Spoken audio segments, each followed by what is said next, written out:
Good afternoon and welcome to the Target Discovery Series. My name is Paul Lloyd.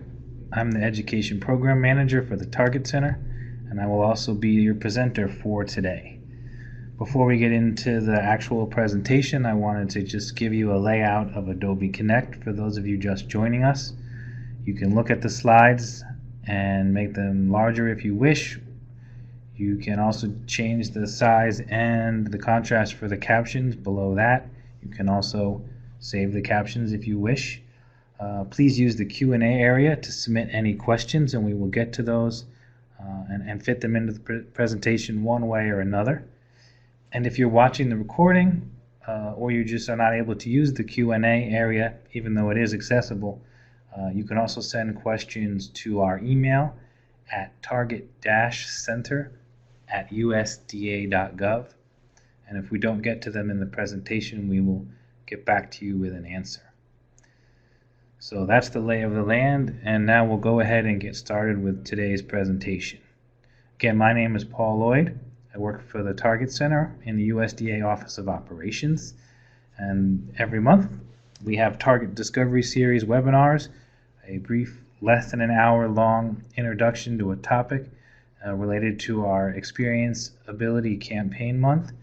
And this month we are focused on National Cancer Control Month, from the proclamation of the President of the United States to focus and remember those battling cancer, focus on preventing it and controlling it and dealing with it, and we like to apply that to the workplace as well.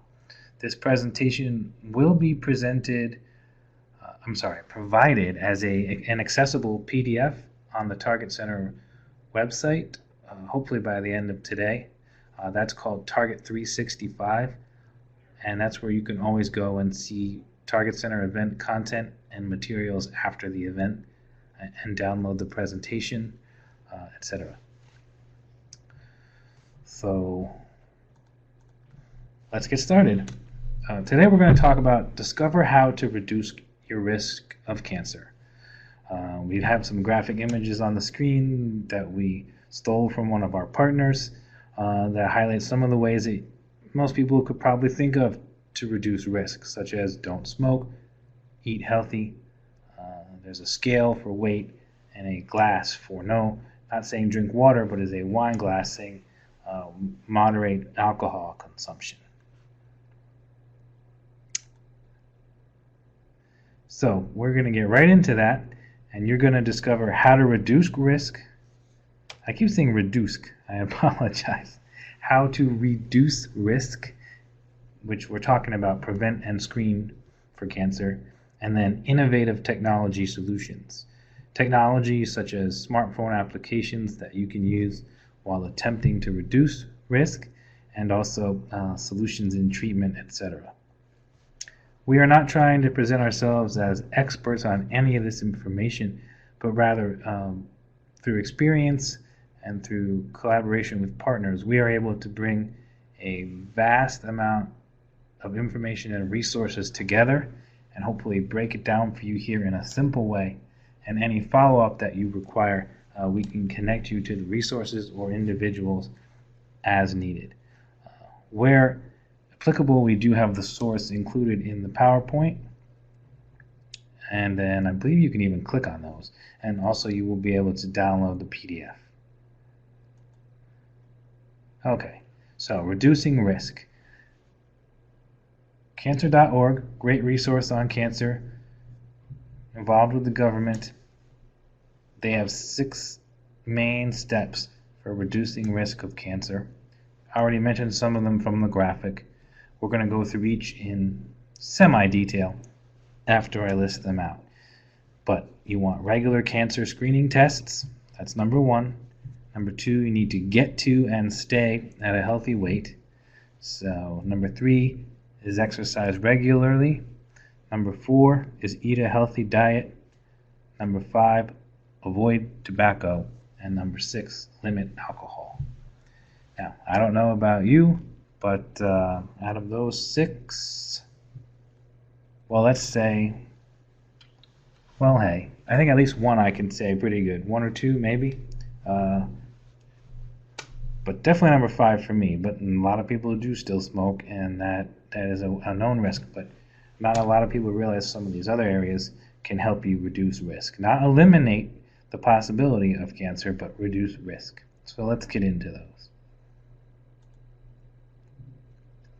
Okay, number 1, get regular cancer screening tests.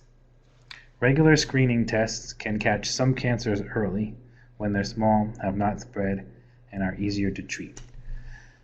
I'm not going to keep reading a sentence that's on the screen. If you have the resource or you get the PDF, you can go ahead and download the more specific information. But there's links basically to screening tests for all the different types of cancer that you can screen for. Some cannot be screened for, some can. And we have a graphic that we found that has a bunch of, it's outlines, silhouettes, pink silhouettes of women, different shapes and sizes and activities, and it states that because of screening and improved treatment for the last 29 years, the death rate from breast cancer has been decreasing 2.4% per year. So the idea is that screening makes a difference. That is a fact. And some people don't want to get into screening, or they don't understand, well, when do I need to have screening for what situation? So you need good resources and good information. Hopefully your own, doctors are helping you as well, but that's really important. So what is cancer screening? Cancer screening is looking for a cancer before a person has any symptoms. So you don't know that you have it. You don't have suspicions that you have a cancer. You are just being proactive and looking for it. There's different ways to do this. They talk about physical exams and history. A lot of that's going to be part of talking to your doctor about your habits, past illnesses, anything that might be unusual that you want to tell them about. Then you can get more specific in terms of laboratory tests and medical procedures and test tissue, blood, other substances in the body to find indicators of cancer developing. Imaging procedures, instead of taking these samples, they use pictures of areas inside the body, and there's different ways to do that. And then you can get genetic tests that look for certain gene mutations that are linked to some types of cancer as well.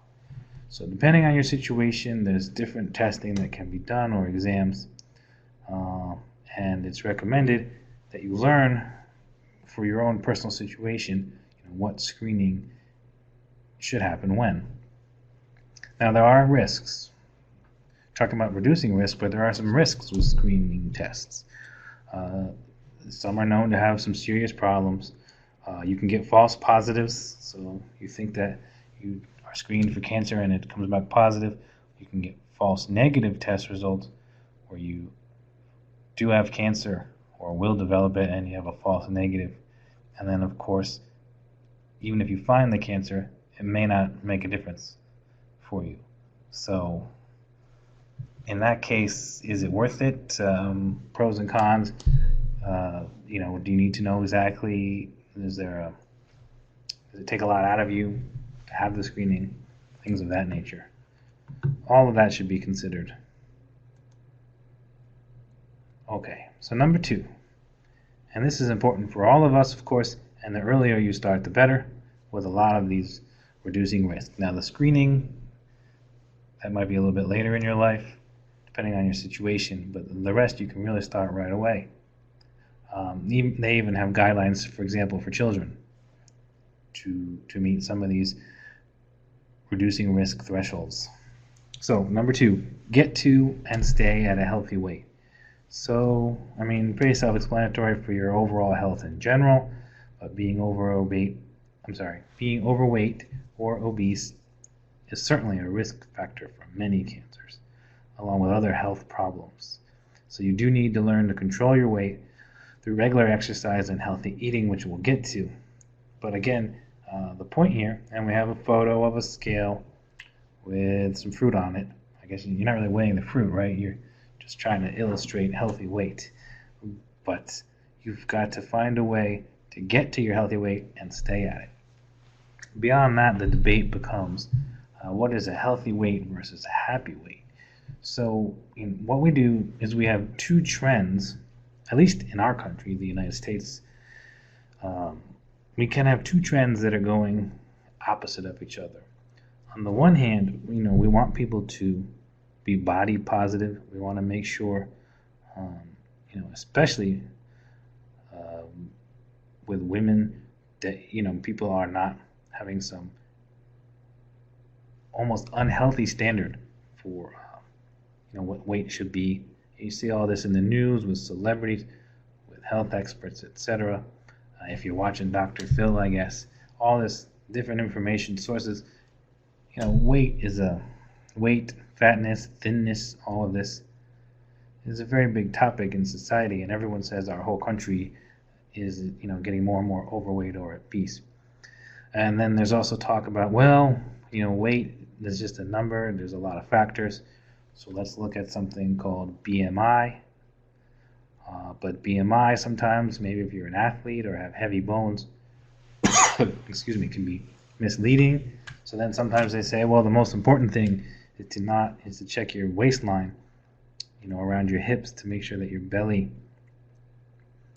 isn't over a certain measurement of like 40 inches for men or something like that. I'm not trying to be the expert on it, but the point is, it's not very definitive what a healthy weight is. And you certainly just can't find some magic number online that's going to tell you what your healthy weight is. But some of the resources that we're providing you, including cancer.org, can give you some guidelines based on your age and your height and your weight and some other factors of the range of what a healthy weight would be. And if you can stay within that area, not only will your overall health be better, but you'll be reducing your risk for cancer. Now, if you are overweight or obese and you get down to a healthy weight, you will have to buy new clothes, which you can see as a positive or a negative, but you will be reducing your risk for cancer. That is a fact. Okay, so how do we do that? Well, number 3 helps us do that by helping us exercise regularly. By exercising regularly, there's an added benefit. Some people might say, okay, I'm going to get healthy. I'm going to get to a healthy weight. That's what you said. Get to a healthy weight and I will reduce my risk. Or at least I will try to get halfway to a healthy weight, because that will still reduce my risk even if I don't get where I need to be. And that is one thing to keep in mind. They really want to push people to get into the healthy weight range, but even if you get halfway there, that's better than not at all. So how do you get there? The next 2 topics address that, but then there's like an added benefit. So physical activity has been shown to lower the risk of several of these disabilities. So not just the result of physical activity, like a stronger heart muscle or better lung capacity or the burning of calories to help you get to that healthy weight. That's all well and good, but actual regular physical activity overall reduces risk in terms of cancer. And again, we've pulled this information together from different resources. You can go to them and get more specifics if you really want to know. Okay, the next step, and we should be talking about this, right? Because the Target Center is part of the United States Department of Agriculture, and the graphic in the bottom corner of this slide is the USDA MyPlate, the new version of what used to be the pyramid, showing people how they should have a balanced diet and a healthy diet. So USDA should be talking about this, right? So when you eat a healthy diet, what does that mean? Again, I'm working out now. I'm losing weight. I'm getting to my healthy weight.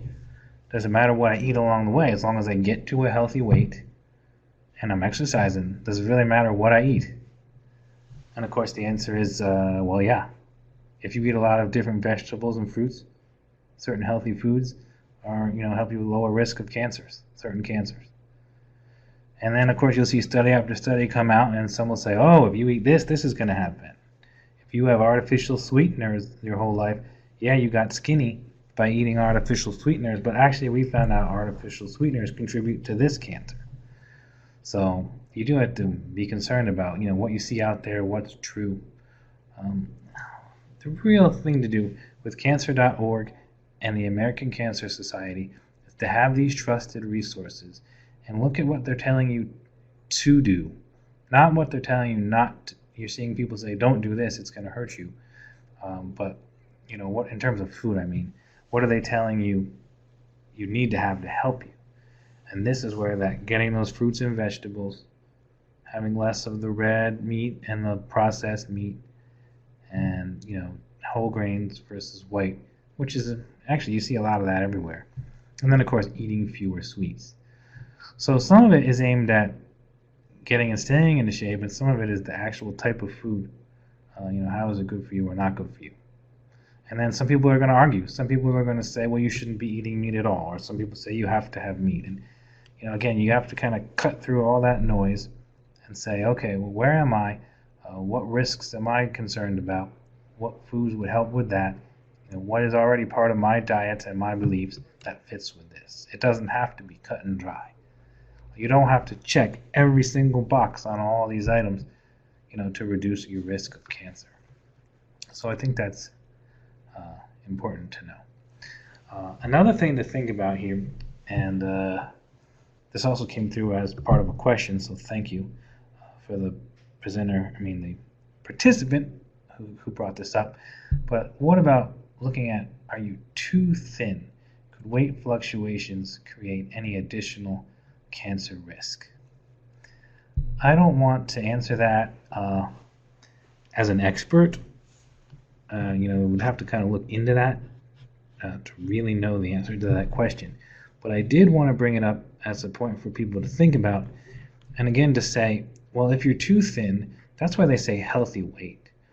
If you actually look at, what your healthy weight is, you may be below it. It's a range, and it has a bottom and it has a top.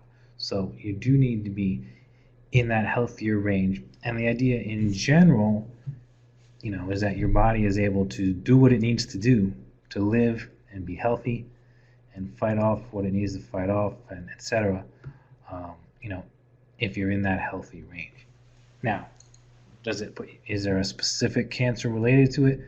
I don't have the expertise to answer that question, other than to say that I know that the range does have a bottom and a top, and they really want you to stay in there. So another part of the question is about weight fluctuations. This is great. We live in a society where people all of a sudden will get motivated, or they'll get 6 months at the gym and 2 of them free, and they'll go on a diet, or they'll watch The Biggest Loser, or they'll be too skinny, and in their own minds at least, or maybe in reality, and then they'll put on a bunch of weight to do what they want, or just their lifestyle somehow leads to a lot of weight fluctuations. Would there be an additional cancer risk from that? And I would say, and again, I cannot answer this as an expert, but I would say probably not, based on the guidelines that they give us, as long as you are still doing all these other items. If it's making sure to get to that, as part of this fluctuation is getting back to the right weight range, and that you're eating healthy, and that you're exercising, and everything else, then I don't think that the weight fluctuations on their own, based on these guidelines, would be an issue. Great questions, though. And I wish I just was an expert on everything and could answer it 100% the way it was asked. Okay, so the next one. Avoid tobacco, number 5. Everybody knows this, right? Yet people still smoke. You can throw the numbers at people all you want. That tobacco use is responsible for 1 out of 5 deaths every year. And tobacco use, leads to a lot of lung cancer deaths and all other cancer deaths. So everyone knows smoking is bad for you, and it costs money. But people still do it. In fact, the next one on the list, when we get to, a lot of people do number 6 on this list, and it leads them to do number 5. Or they're trying to lose weight, and then instead they smoke to help them. Some people quit smoking and wind up gaining weight. It's all kind of related. It's all a balance in your life. But the bottom line is to reduce risk, you just flat out have to avoid tobacco. chewing tobacco or smoking. We're not going to get into vaping here. Again, not an expert on that. Don't know exactly how it works, other than the fact that you are still nicotine is still entering your body. I believe the worst parts about cigarettes are everything else they put in the cigarette that you're breathing into your lungs. But even if they're not saying right now that vaping is going to give you cancer, it wouldn't surprise me if someday they did. So either way you look at it, avoiding tobacco, very important. Everybody knows it, right? But it's still hard to do, and some people just don't care. I can tell you a personal story. When I was in college, I had never smoked before. I was never going to smoke, but then social situations, I wound up smoking, and in the end, I can't believe I did that. It's ridiculous to me. But and it's about information, though. Even though you hear it's bad for you, you also have it in your head that, well, if you do it in college and then you stop, within 2 years, it won't even affect your body negatively. You get these things in your head, people tell you, and they're not true. So it's really important to use resources like cancer.org/quit-smoking and find out the facts. Find out really how does it affect you. It's important to quit right away, but how much damage has already been done, and you don't think about it as a risk. You think about, well, how much damage is done, or maybe you just increased your risk of something and you don't know what damage has been done. So just educate yourself. Obviously nobody's going to quit smoking because they attended this webinar. It's just important to know how it fits in with all the others.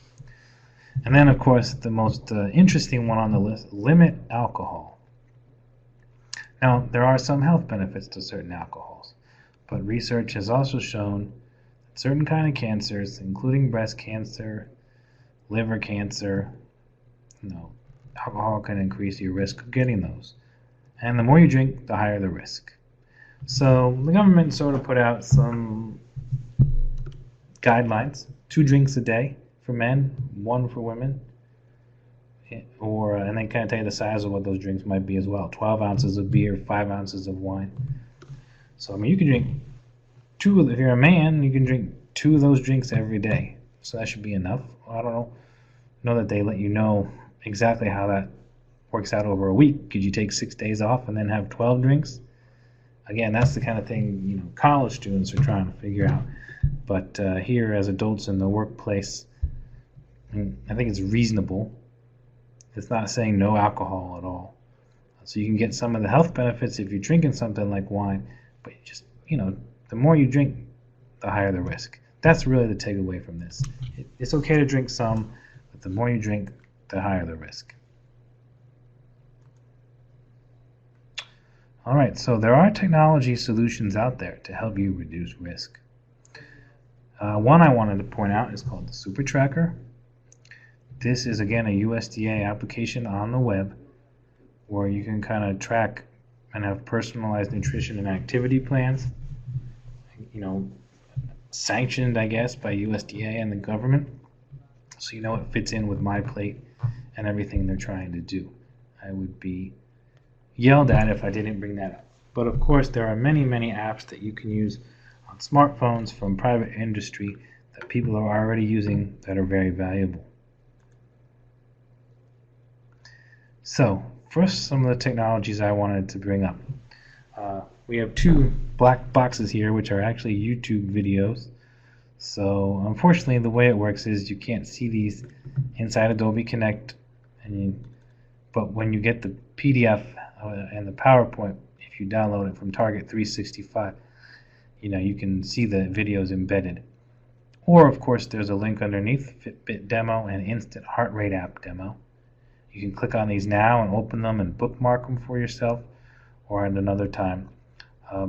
These are 2 Target Center demos where we talk about technology like the Fitbit, which you can wear on your wrist and track, steps and exercise, even your sleep, your heart rate, things like that. And there's a Fitbit app for your smartphone where you can add that in. Smartphone. My mouth is not working today. I think that would be a good invention, though, if you could make some sort of smartphone for dogs that knows how much they're chewing, tells you how clean their teeth are. I don't know. Anyway, instant heart rate app. That's an app. We have a demo that we have in there where you use your smartphone and put your finger over the camera and it tells you your heart rate. In terms of your overall health, that's important to know, and it's just one option for you. I apologize if you can hear that vibrating. Even though we're in a webinar room with soundproofing, there's a large bus or something outside idling and vibrating the walls, so hopefully that didn't disturb you listeners. Alright, so reducing risk, technology applications. There's one called MyFitnessPal that we recommend, and that now when I say we recommend, Target Center recommends sometimes technology and equipment as one of many options. We do not recommend this over other options, but we have seen it in action. We know people using it, and especially in terms of prevention or staying healthy with cancer. Just for anybody, MyFitnessPal. It will work with your Fitbit or other device if you want, but the main idea is you can track your calorie intake. You can include your heart rate and steps info in there, add all the food that you have, and help you get, do that healthy eating. Track your vitamins, your foods across categories, or you can, put in your exercise that you do when you go on that bike ride, and help you get to that. You put in your goal weight to get into that healthy range we talked about, and use this or many other applications that are available out there to do this. That's myfitnesspal.com to go to the website, and they have an app. Alright, in terms of quitting smoking, there are all sorts of apps there, and there's a blue Quit Smoking apps link on the screen. You can also get that out of the PDF when it's available. And there's the American Cancer Society has a Quit for Life program that you can join, and part of that, you can have a quitting plan. You set up how many days you've quit so far, track your progress, see how many days you've added to your life in theory, how much money you've saved, and they just try to help people quit smoking. So if you know somebody or you yourself want to give it a try one more time, you can try an app. I'm not here to speak about the successfulness of individuals using these apps, just that trusted resources like the American Cancer Society recommend them. There's another great site, and we're actually going to, at the end of this presentation, kind of come back to this as an important resource. PreventCancer.org. This is an organization with a wonderful website. We would have loved to have them present this presentation for you today, but we were not able to make that happen. But they have all sorts of information on the different cancers, and learning all about it, family history. So if we have time, at the end of this session, we'll kind of give you a site tour of a wonderful resource, PreventCancer.org. Okay, another application that's very useful, controlling cancer through something called cancer.net, and it helps you figure things out, to risk factors and prevention, symptoms and signs, get questions from doctors. There's a website where you can use the app, and actually the people from there are coming to the Target Center April 28th. So our last Cancer Month event, Cancer Control Month event, will be with cancer.net. So that's a great resource. There's another innovative technology, KIM. Now this is new technologies from the past year or two being used to treat cancer, to make treatment safer, more comfortable, more, I don't want to say successful, but increase the chances of successful outcomes. Now this is called kilovoltage intrafraction monitoring. So good luck to the captioner with that one, but you can see it on the screen. And with this, you can pinpoint the exact position of certain cancers in real time. So radiotherapy that you need to do for treatment can be safer because it can be more pinpointed and more effective.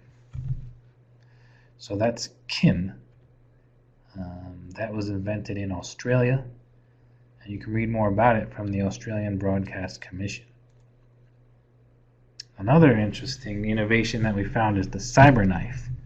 I can't decide if that sounds good or not. It does have a fancy name, but cyber something makes you think of cyber crime, and then, excuse me, a knife, well, a knife is a knife. So, but put it together, and the CyberKnife Robotic Radiosurgery System, CRRS, is a non-invasive alternative to surgery. So you don't have to be opened up, for lack of a better term, with surgery. And you can treat tumors anywhere in your body with this device. And it uses high-dose radiation, and it's extremely accurate. And it's just been in use the past couple of years. So it's a great thing. Another technology that's being used and is new is called the Edge. This is not the guitarist from the band U2, but the Edge Radiosurgery Suite. And this device is designed to perform advanced, non-invasive cancer procedures. So again, kind of the same idea as before, maybe a little more advanced. The idea is to be very precise with a really big, huge, fancy device. It's almost like the bigger these devices are, the more precise they are, and low toxicity. So, less damage to you and more precise treatment. So, again, this can lead to better outcomes, but it certainly leads to a better experience on your way to whatever the outcome may be. Okay. And our last slide has this fancy graphic about engaging with target center, but of course that is not showing up. So we will get to, and I'll cover that in a different way, but I want to go back to one slide. Let's see if I can do this more quickly. And that is preventcancer.org. And I'm going to stop sharing the PowerPoint and share something else. Just give me 1 second while I do that. And again, if you have any questions, feel free to put them in the Q&A area. We've pretty much wrapped up the presentation part. I'm just going to show you this resource before we officially wrap up.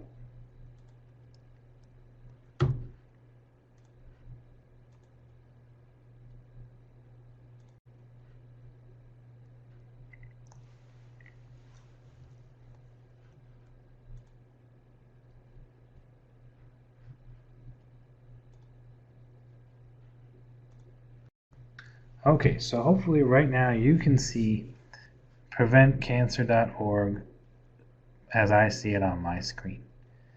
And you can scroll through it and kind of see the idea of all the modules that are available to you. You can learn, you can get involved in making a difference, and we don't get into donate type things here at the Target Center, but you can do that. There's news and there's a blog and newsletters, so you can learn all about preventing cancer, participate in things like walks, which will help you get healthy and also bring awareness.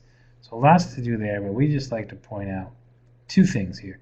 Top right corner, you can search anything about cancer you want, but mostly when you go to the Learn section of the website, this is what we find to be a great resource for you. There's an interesting YouTube video with this gentleman here. I didn't mean to press play. Everyone, we can go ahead and sit down. Get started.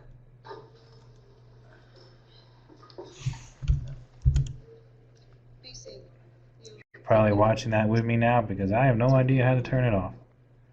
So I'm going to go back. I don't know why they have to have a giant, huge video there. Not very easy, at least on my computer. So let's try that one more time. I will try not to click by accident. Okay, so across the top you have at-risk groups, clinical trials, family history, and then you can learn about health and wellness with Dr. Ann as a resource to help prevent cancer, and then learn about all the different preventable cancers and the relationship between viruses and cancers. Or you can just scroll down and see, okay, in my family, there's definitely a history of breast cancer. I want to learn more about breast cancer. And then you can scroll down and learn about it, see the relationship to family trees. What are my specific risk factors for breast cancer? What symptoms am I looking for? How do I prevent? What can I do to do early detection or screening? Things you're probably learning from your doctor. And then, of course, treatment options and additional resources. So you can break it down by the cancer and learn a lot of the specific information that we talked about at a higher level in today's presentation. You can learn are you part of an at-risk group? And if so, what does that mean? And follow links. They also have their own 7 steps to prevent cancer. This would be a good test for me, right? Let's see if any of them are different. So they say don't use tobacco. Oh yes, protect your skin from the sun. That's another one that I think cancer.org had as well. That was not, or one of the cancer sites that was different from the one we saw. And there's some other things on here that I won't read out loud in a government-sponsored webinar. But so there are, different organizations recommend different steps to preventing cancer. But protecting skin from the sun is something we kind of all do with our children now. Back in the day, you just threw your kids outside. Now they always have tons of skin protection on them for the sun. And, we know all the things that can do. So that's a good way to prevent cancer. A lot of the other ones are the same. Then there is, of course, one about getting immunized. And that's another thing we don't want to talk about. Only because it's a very hot button issue, immunizations and all that. So I don't know if that's why it wasn't on that original list from cancer.gov, but something to be aware of. So this is a great organization. You can learn about it, learn about the family history, how that matters. And I will show you this Health and Wellness with Dr. Ann. They just basically tell you here, hey, look, we recommend this person. And then you can look at her webinars and learn about wellness from her. You don't have to. There's lots of places that you can go to as resources, but preventcancer.org is well known and trusted. You can learn about, like I said, for your children and families, how to keep children ahead of the curve in terms of prevention and healthiness. So, and if you will go to the About Us section of their site, now you're going to get another giant picture.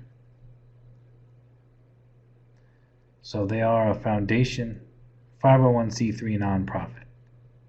So that's their role in the world. So you can learn all about them. They're a great resource. We wanted to share that with you. So I'm going to stop sharing that now and see if there's any more questions before we wrap up.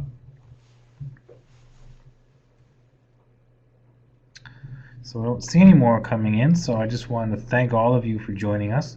I hope you got a good overview of how to reduce your risk of cancer and some resources that you can follow through with afterwards.